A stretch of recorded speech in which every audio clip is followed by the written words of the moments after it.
नमस्कार. एक आनंदाची बातमी द्यायची होती, त्यामुळे आत्ता फेसबुक लाईव्ह केला.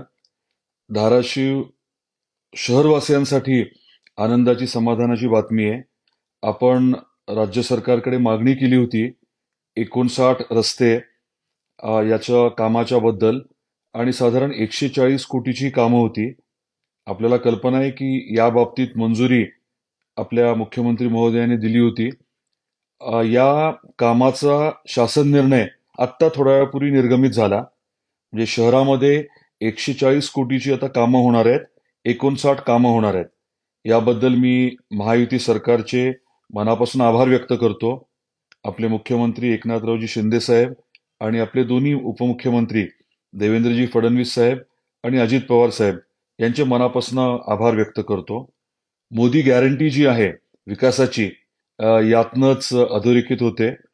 आपल्या शहराच्या साठी जवळजवळ वर्षभर आपण या बाबतीमध्ये प्रयत्न करत होतो आणि मनापासून समाधान वाटतंय की आज प्रत्यक्षात शासन निर्णय निर्गमित झाला.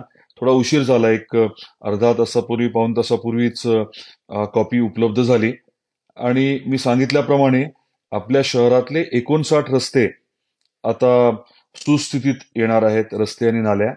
आणि या कामासाठी 140 कोटी रुपये आपल्याला उपलब्ध होणार आहेत. धाराशिवकरांचे मनापासून या बाबतीत मी अभिनंदन करतो. आपल्याला कल्पना आहे की आजच 170 कोटीच्या कामाचं भूमिपूजन आपल्या शहरातच नितीन गडकरी साहेबांनी ऑनलाईन पद्धतीने केलं.